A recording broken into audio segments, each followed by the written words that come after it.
السلام علیکم ورحمۃ اللہ وبرکاتہ نحمدہ ونصلی علی رسولہ الکریم اما بعد فاعوذ باللہ من الشیطان الرجیم بسم اللہ الرحمن الرحیم۔ اب بنی اسرائیل کے ایک اور عہد کا ذکر ہے، وَإِذْ أَخَذْنَا مِيثَاقَكُمْ، جب ہم نے تم سے پکا وعدہ لیا، کس بات کا؟ لا تسفکون دماءکم، کہ تم اپنے خون نہیں بہاؤ گے۔ اپنے سے مراد کس کے؟ بنی اسرائیل کے۔ اس دور کے مسلمانوں کا خون نہیں بہائیں گے، قتل نہیں کریں گے ان کو۔ وَلَا تُخْرِجُونَ أَنفُسَكُم مِّن دِيَارِكُمْ، اور میں تم اپنے بھائی بہنوں کو، اپنے نفسوں کو اپنے گھروں سے نکالو گے۔ اب آپ دیکھیے کہ کتنا زیادہ احساس دلایا جا رہا ہے کہ کسی کا قتل اپنا قتل ہے، کسی کو اس کے گھر سے نکالنا ایسا ہی ہے جیسے تم خود اپنے گھر سے نکل رہے ہو۔ اور خاص طور پر یہاں پر گھروں سے نکالنے کی بات، کیونکہ انسان کو اپنے گھر سے، اپنے وطن سے پیار ہوتا ہے، اور بعض علماء نے یہاں تک لکھا کہ کسی کو اس کے وطن سے نکالنا بسا اوقات قتل سے بھی زیادہ شدید ہوتا ہے۔ قتل میں تو مار دیا، ختم ہو گیا، لیکن کسی کو اس کے گھر سے بے گھر کرنا اور اس کے وطن سے بے وطن کرنا، اس کے لیے بہت بڑا ٹارچر ہے۔ ثم اقررتم، پھر تم نے اقرار کر لیا، مان گئے، وانتم تشہدون، اور تم گواہ ہو۔ اب آپ دیکھیے، میثاق، اقرار، گواہی، کتنی زیادہ چیزیں ہو گئی، یعنی یہ سب کچھ کیا تم نے میثاق بھی کیا، تم نے اقرار کیا کہ ہاں ایسا ہم نہیں کریں گے، اور پھر خود اس پہ گواہی بھی دی کہ ایسا نہیں ہوگا۔ یہاں تھوڑی سی مدینہ کے یہود کی تاریخ آپ کو معلوم ہونی چاہیے۔ آپ کو معلوم ہے کہ یہود کے کچھ قبائل مدینہ میں آ کے آباد ہوئے تھے، اور مدینہ کی زمین انہیں ان نشانیوں کے مطابق لگتی تھی جس میں نبی صلی اللہ علیہ وسلم کے آمد کی جگہ اور اس علاقے کا ذکر تھا کہ آخری نبی ایسے علاقے میں آئے گا۔ تو جب انہوں نے اس علاقے کو دیکھا تو یہاں بس گئے۔ 3 بڑے قبیلے تھے جو مدینہ کے اندر اور باہر رہتے تھے، بنو قینقاع، بنو قریظہ اور بنو نذیر۔ مدینہ میں ایک طرف یہودی یہ قبائل تھے، اور دوسری طرف اوس اور خزرج کے مشرکین قبائل تھے، عرب لوگ تھے یہ جو وہاں کے نیٹو تھے۔ اب یہ جو یہود کے قبائل تھے، ان میں آپس میں نفرتیں تھیں، آپس میں بٹے ہوئے تھے، ایک دوسرے کے خلاف ان کی کچھ نہ کچھ چپکلش چلتی رہتی تھی۔ حالانکہ ہونا تو یہ چاہیے تھا کہ ایک امت اور ایک جسم اور ایک مقصد اور ایک گول اور آپس کے اتحاد اور محبت، لیکن حال کیا تھا جو آج ہمارا ہے مسلمانوں کا؟ مسلمانوں کے مختلف رنگ اور نسل میں تقسیم، علاقے اور قبائل اور قومیں ایک دوسرے کے خلاف کچھ نہ کچھ چپکلش کرتی رہتی ہیں۔ یہی حال سمجھو وہاں تھا۔ اب کیا ہوتا تھا کہ دنیاوی سیاست کے تحت یہ آپس میں بعض اوقات اعلیٰ بننے کی بجائے کیا کرتے؟ دنیاوی مفادات کے لیے مشرکین کے ساتھ اتحاد کر لیتے تھے۔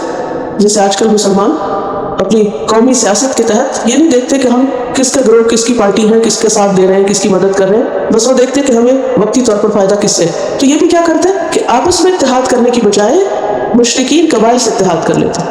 لہٰذا یہ کہا جاتا ہے کہ بنو نذیر اور قریظہ جو تھے وہ اوس کے ساتھ مل جاتے، اور قینقاع جو تھے وہ خزرج کے ساتھ۔ نبی صلی اللہ علیہ وسلم کی مدینہ آمد سے تقریباً 5 سال پہلے جنگ بعث ہوئی تھی، اور اس میں بہت بڑے پیمانے پر بلڈ شیڈ ہوا تھا۔ اس جنگ میں اوس اور خزرج آپس میں لڑے تھے۔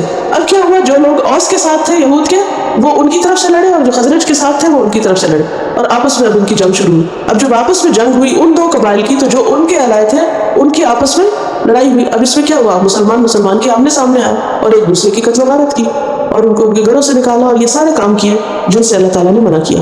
اب کیا ہوا، ثم انتم ہؤلاء، اللہ تعالیٰ فرماتے ہیں تم وہی لوگ ہو، تقتلون انفسکم، اپنے آپ کو قتل کرتے ہو۔ کیسے کرتے تھے اپنے آپ کو؟ ایک دوسرے کے مخالف ہو کر۔ وتخرجون فریقا منکم من دیارہم، اور اپنے میں سے ایک گروہ کو ان کے گھروں سے بھی نکال دیتے ہو۔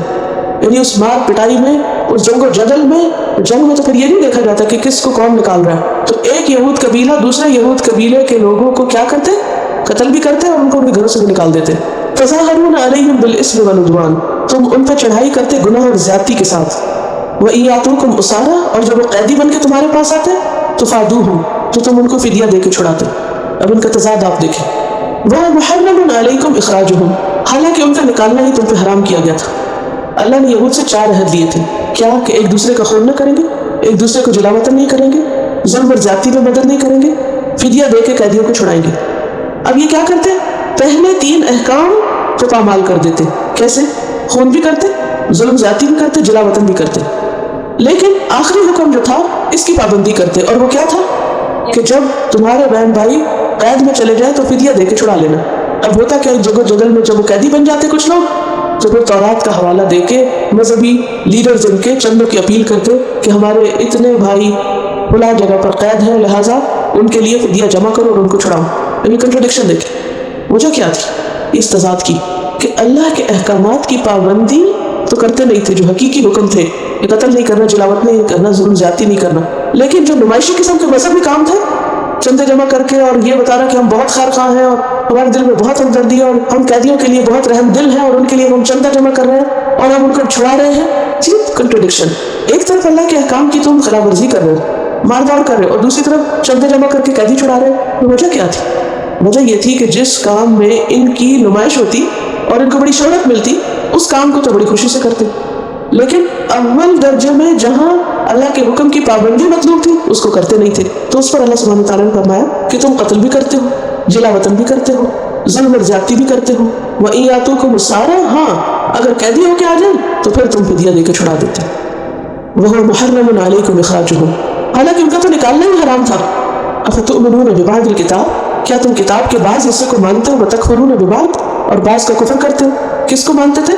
آخری حکم کو, فدیہ دیں. اور کفر کس کا کرتے؟ 3 احکامات کا. 3 احکام تو مانتے نہیں, ایک مان لیتے. تو اس کا نتیجہ کیا ہے؟ فَمَا جَزَاءُ مَن يَفْعَلُ ذَلِكَ مِنكُمْ, کیا بدلہ ہو سکتا ہے اس کا جو تم میں سے ایسا کرے کہ کچھ بات مانے اور کچھ نہ مانے, إِلَّا خِزْيٌ فِي الْحَيَاةِ الدُّنْيَا, سوائے اس کے کہ اسے دنیا میں بھی ذلت اور رسوائی کا سامنا ہو. وَيَوْمَ الْقِيَامَةِ, اور قیامت کے دن بھی کیا ہوگا؟ يُرَدُّونَ إِلَىٰ أَشَدِّ الْعَذَابِ, ایسے لوگ جو اللہ کے بعض حکم مانے اور بعض نہ مانے شدید ترین عذاب کی طرف لوٹائے جائیں گے. وَمَا اللَّهُ بِغَافِلٍ عَمَّا تَعْمَلُونَ, اور اللہ تمہارے اعمال سے غافل نہیں ہے. اب اس میں آپ دیکھیے کہ جو اس آیت سے ہمیں پتہ چلتا ہے کہ اللہ سبحانہ وتعالیٰ کے نزدیک انسانی خون بہانا بہت بڑا جرم ہے. اس لیے بنی اسرائیل سے پکا وعدہ لیا گیا تھا کہ تم آپس میں ایک دوسرے کا خون نہیں بہاؤ گے, اور یہ حرمت بھی ہر دور میں رہی ہے, صرف آج نہیں, کیونکہ قرآن مجید میں بھی آتا ہے نا, وَمَن يَقْتُلْ مُؤْمِنًا مُتَعَمِّدًا فَجَزَاؤُهُ جَهَنَّمَ خَالِدًا فِيهَا وَغَضِبَ اللَّهُ عَلَيْهِ وَلَعَنَهُ وَأَعَدَّ لَهُ عَذَابًا عَظِيمًا. سورۃ النساء 93. جو کسی مومن کو جان بوجھ کے قتل کرے گا اس کی سزا جہنم ہے جس میں ہمیشہ رہے گا, اس پر اللہ کا غضب اور اس کی لعنت, اور اللہ نے اس کے لیے بہت بڑا عذاب تیار کر رکھا. یہ کس کی سزا ہے؟ جب ایک مسلمان دوسرے مسلمان کو جان بوجھ کے قتل کرے, یہ اس کی سزا بتائی گئی, یہ قرآن مجید میں لکھا ہوا. اسی طرح بنی اسرائیل کے لیے بھی حرام تھا کیا کہ کوئی بنی اسرائیلی کسی بنی اسرائیلی کا خون بہائے. اور آپ دیکھیں کہ نبی صلی اللہ علیہ وسلم نے حجۃ الوداع کے موقع پر جو آخری حج تھا اور سب سے بڑا مجمع تھا, آپ صلی اللہ علیہ وسلم کی گیدرنگ جو تھی مجلس روز ہوتی تھی مسجد نبوی میں, جہاں بھی سفر پہ آپ جاتے تھے راستے میں بھی صحابہ آپ کے ساتھ بیٹھتے, تعلیم ہوتی, باتیں ہوتی, صبح کی نماز کے بعد آپ بیٹھتے, لوگ خواب سناتے, جاہلیت کے قصے سناتے. تو خالص دینی مجلسیں بھی ہوتی تھی اور ملی جلی بھی جس میں وہ اپنے دل کے حال شیئر کیا کرتے. بہرحال اب آپ دیکھیے کہ وہ مجلس جو سب سے بڑی مجلس تھی, سب سے بڑا مجمع, اس میں آپ صلی اللہ علیہ وسلم نے سب لوگوں کو خطاب کر کے پوچھا. آپ نے پوچھا ایو یوم ھذا, یہ آج کون سا دن ہے, اور یہ کب؟ حج کے موقع پر. ایو شہر ھذا, کون سا مہینہ ہے. ایو بلد ھذا, یہ کون سا شہر ہے, کون سی جگہ ہے. پھر آپ نے خود ہی فرمایا فإن دماءکم واموالکم واعراضکم, کہ تمہارے مال, تمہاری عزتیں اور تمہارے خون, بینکم, آپس میں حرام ہے. ایک دوسرے کی عزت, ایک دوسرے کا خون اور ایک دوسرے کا مال حرام ہے ایک دوسرے پر. کحرمت یومکم ھذا, تمہارے اس دن کی حرمت کی طرح. فی شہرکم ھذا, تمہارے اس مہینے کی حرمت کی طرح. فی بلدکم ھذا, تمہارے اس شہر کی حرمت کی طرح. جس طرح یہ دن حرمت والا ہے, یہ مہینہ حرمت والا ہے, یہ جگہ حرمت والی ہے, 3 چیزوں کا ذکر کیا. اسی طرح تمہارے خون, جان, مال وہ بھی حرمت والے ہیں. جیسے آج تم ان جگہوں کو نقصان نہیں دے رہے اور حالت احرام میں تم اللہ کی عبادت میں, اسی طرح جب یہاں سے جاؤ تو کیا کرو گے؟ آپس میں ایک دوسرے کا احترام. اور قیامت کے دن بھی سب سے پہلا فیصلہ جو لوگوں کے درمیان ہوگا وہ کس چیز کا ہوگا؟ خون کا فیصلہ ہوگا. یہ بخاری کی روایت ہے. اسی طرح دوسری چیز جس سے منع کیا گیا ہے وہ کسی کو اس کے گھر سے نکالنا ظلم اور زیادتی کر کے. چلیے بڑے پیمانے پر تو شاید آپ نہ کرتے ہوں, لیکن عموماً کیا ہوتا ہے خواتین کے ساتھ, یہ میں ذاتی زندگی سے مثال دوں گا, یعنی چھوٹے لیول پہ بعض اوقات شوہر چھوٹی چھوٹی بات پہ ناراض ہو کے کیا کرتے ہیں معاملہ, نکل جاؤ. اور بات تو یہ بھی نہیں دیکھتے کہ رات ہے کہ دن ہے, سردی ہے یا گرمی, کیا حال ہے اور کیا نہیں, کھڑے کھڑے وہیں طلاق دی اور کک آؤٹ کر دیا گھر سے. یہ بھی ظلم ہے, خاص ذاتی زندگیوں میں ہو یا پھر قومی سطح پر ہو, سیاسی سطح پر ہو. تیسری چیز, کسی پر ظلم اور زیادتی کے ساتھ چڑھائی کرنا, کسی سے اونچا ہونے کی کوشش کرنا. اللہ نے منع نہیں کیا کہ ہم ترقی کریں دنیا میں. آپ جتنا چاہے مال کمائیں حلال طریقے سے, جتنا چاہے پڑھیں, جتنی ترقی کرنا ہے دنیا میں کریں. تظاہرون کا مطلب کیا ہے؟ دوسروں کے مقابلے میں اونچا ہونا. ہوتے جائے جتنے ہو سکتے, پنجوں کو بل چلا کرے, ایڑیاں اٹھا کے چلے. لیکن جس وقت اللہ کی نافرمانی ہو بالاسم تو وہ ترقی پسندیدہ نہیں, یا عدوان لوگوں پر زیادتی ہو تو ایسا کرنا حرام ہے. آپ خود کمائیں مال لیکن حرام طریقے سے نہیں، کسی کا مال چھین کے نہیں. یہ نہیں کہ کسی یتیم کا مال چھین کے آپ ملینئر بن جائیں، اس کی اجازت نہیں ہوگی آپ کو. بنی اسرائیل کے لیے بھی حرام تھا، ہمارے لیے بھی حرام ہے. تظاہرون علیہم بالاسم والعدوان، اس کی اجازت نہیں. تو بنی اسرائیل نے اس حکم کی بھی پامالی کی، اس کی پرواہ نہیں کی، اپنے بھائی بندوں پر ذاتی کی، اس عہد کو نہیں نبھایا. لیکن ایک بات جس میں ان کی ذاتی نمائش تھی، فدیہ دے کے چھڑانا، اس میں وہ بڑھ چڑھ کر حصہ لیتے تھے. قیدی چھڑانا بھی اسلام میں بہت بڑی نیکی، غلام آزاد کرنا بھی نیکی. لیکن انسان باقی نیکی کو بھول جائے اور صرف اس ایک نیکی کو لے لے تو یہ قابل قبول نہیں. تو اللہ تعالیٰ نے فرمایا کہ اس کی سزا کیا ہے، جو بعض بات کو تو مانے اللہ کی اور بعض کا انکار کر دے. اس سے ہمیں کیا سبق ملتا ہے، کیا سیکھا آپ نے؟ ہمارے لیے اللہ کے سارے احکامات کو ماننا ضروری ہے. اگر کوئی شخص پک اینڈ چوز کرتا ہے، کچھ مان لیا کچھ کو ریجیکٹ کر دیا، تو ایسا ہو جاتا ہے گویا اس نے کچھ بھی نہیں مانا. یہ بہت اہم نقطہ ہے جو سائنس میں سیکھنے کا ہے. قرآن پاک میں آپ کہتے ہیں نا، آمن الرسول بما انزل الیہ من ربہ والمؤمنون کل آمن باللہ، کل آمن، سب کے سب آمن باللہ وملائکتہ وکتبہ ورسلہ لا نفرق بین احد من رسلہ. ہم کوئی تفریق نہیں کرتے، نہ رسولوں میں اور نہ اللہ کے احکامات کو ماننے میں. کیونکہ جو لوگ ایسا کریں ان کے لیے سورۃ النساء کی آیت نمبر 151 چھٹے پارے کے شروع میں آیت آتی ہے، ان الذین یکفرون باللہ ورسلہ ویریدون ان یفرقوا بین اللہ ورسلہ ویقولون نؤمن ببعض ونکفر ببعض ویریدون ان یتخذوا بین ذلک سبیلا اولئک هم الکافرون حقا. کہ ایسے لوگوں کا ایمان معتبر نہیں کہ جو ایک چیز کو لے لیں اور دوسرے کا انکار کر دیں. حضرت ابوبکر صدیق رضی اللہ تعالیٰ عنہ نے زکوٰۃ کا انکار کرنے والوں کے خلاف کیوں تلوار اٹھائی تھی؟ انہوں نے کیا دلیل دی تھی؟ انہوں نے کہا کہ جو صلاۃ اور زکوٰۃ پہ فرق کرے، صلاۃ اور زکوٰۃ، نماز پڑھے، کلمہ پڑھے، لیکن کہے کہ زکوٰۃ دین کا حصہ نہیں، تو وہ ہم سے نہیں بچ سکتا. ان کو انہوں نے مرتد قرار دیا تھا. ایمان کس چیز کا تقاضا کرتا ہے ہم سب سے؟ کہ یا اللہ جو اس کتاب میں ہے ہم اس کو مانتے ہیں، وہ سب سچ ہے. ہماری سمجھ میں آتا ہی نہیں، ہمارا ایمان ہے کہ یہ سب درست ہے.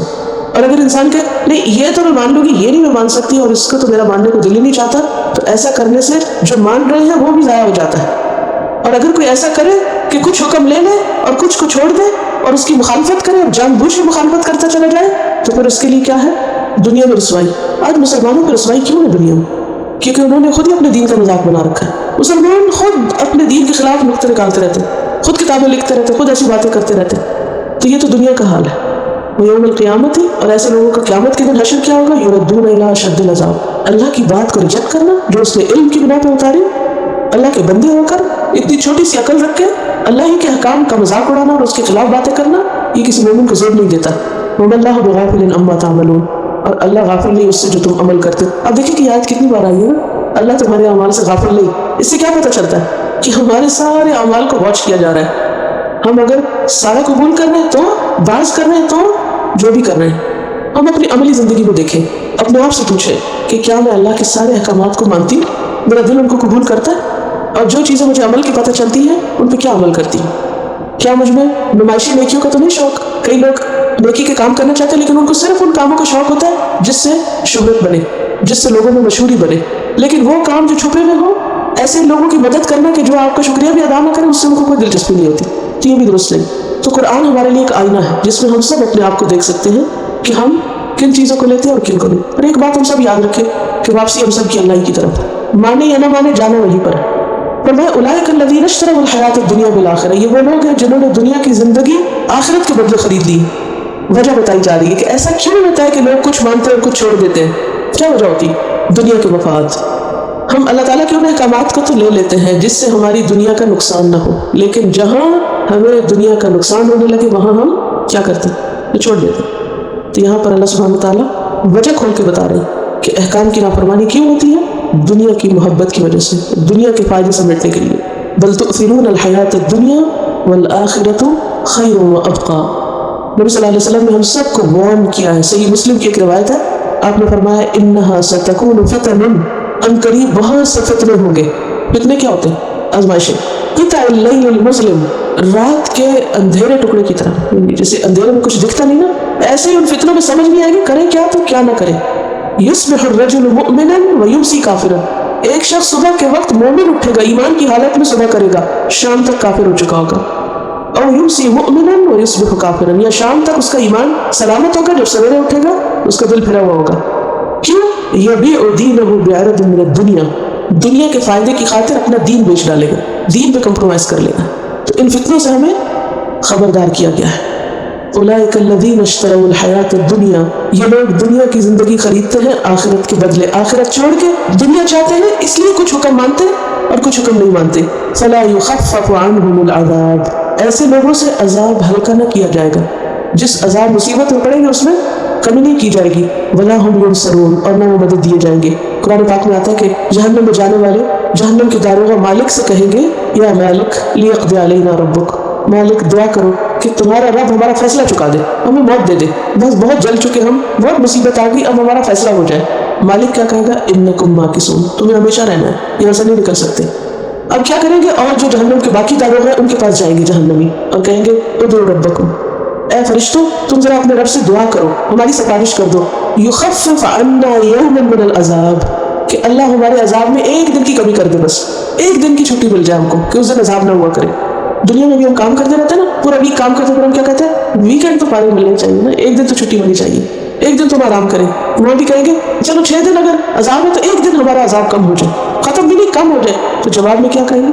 قالوا فدعوا، وہ کہیں گے خود ہی دعا کر لو، ہم نہیں کرتے تمہارے لیے دعا، سفارش بھی نہیں ہوگی، کوئی سفارش نہیں کرے گا. وما تنفعهم شفاعة الشافعین وما دعاء الکافرین الا فی ضلال، اور نہیں پکار کافروں کی مگر غارت ہونے والی، ختم ہونے، کوئی اس کا فائدہ نہیں، سب گم ہو جائے گی. وہ جتنا مرضی چیخے چلائے دعائیں کرے، وہاں جہنم میں کسی کی دعا قبول نہیں ہوگی. تو ہم سب کے لیے سوچنے کا مقام ہے، اس چند روزہ زندگی میں اس طرح نہ گم ہو جائے، اس کے فائدوں میں اللہ کی حدود کو پامال نہ کرے، حرام حلال کی تمیز کرے، اپنی عبادات کا خیال رکھے، اللہ کے احکامات کو جانے سمجھے اور ان پر عمل کی کوشش کرے. ولا هم ینصرون، اور ان کو مدد بھی کہیں سے نہ ملے گی، نہ مالک مدد کرے گا نہ اور داروں کو مدد کریں گے. کیوں نہیں کریں گے یہ سب؟ وہ مجرموں کا ساتھ نہیں دیں گے کیونکہ انہوں نے عہد توڑا، کیونکہ انہوں نے آخرت کو اپنی منزل ہی نہیں بنایا، ان کی ساری دلچسپی صرف دنیا کی حد تک تھی. تو آج اگر ہمارا اٹھنا بیٹھنا جینا مرنا ہر چیز دنیا کے لیے ہو اور آخرت کو بھولے ہوئے ہو، اس کی تیاری کے لیے وقت ہی نہ ہو، نماز کا ہی وقت نہیں، تو پھر آخرت میں جا کے کس چیز کو پائیں گے؟ پھر فرمایا وَلَقَدْ آتَيْنَا مُوسَى الْكِتَابَ، ہم نے موسیٰ کو کتاب دی. کون سی؟ تورات. تورات جو ہے قرآن کے بعد سب سے بڑی کتاب ہے، وہ بہت اہم کتاب ہے اور تعلیمات میں بھی بہت ریزمبلنس ہے. اور موسیٰ علیہ السلام بنی اسرائیل کے سب سے بڑے پیغمبر ہیں.